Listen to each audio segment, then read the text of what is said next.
Hello there guys, and welcome to my track guide of Magny Cours for the CRS FFSA League drivers. The track has a mix of slow hairpins and high-speed chicane sections, which include a long fast straight into a tight hairpin. This is arguably one of the best overtaking opportunities on the circuit. The circuit in general is very flat with negligible change in elevation overall, only a dip in the first corner section and a slight hill on the apex of turn 13. In qualifying trim with no ballast, the fastest drivers are expected to be lapping in the 145s, whilst race pace encourages high 46s and 47s. Crossing the start finish line flat out, it is vital that you keep the throttle applied for the first two shallow kinks.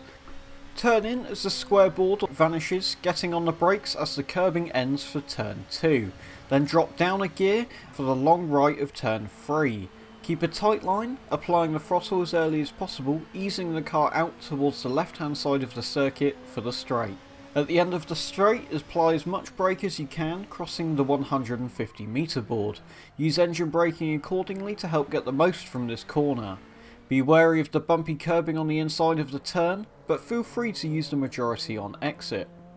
The next complex of S corners requires you to have smooth, gentle steering inputs to help keep the car stable.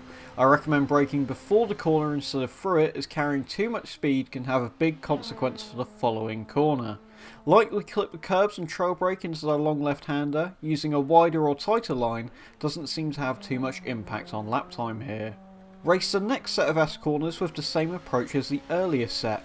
Enter the corner gently, dropping down one gear for the left, feathering the throttle on exit.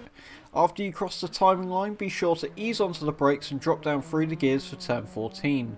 Getting a good apex is vital here, as you need to carry the speed down to the final set of corners.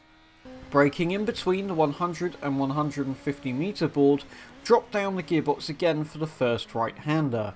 Floor the throttle on exit and be sure to shift up a gear to settle the rear end of the car upon entry to the final chicane. Use two wheels over the curbs, keeping within track limits, and plant the throttle towards the finish line.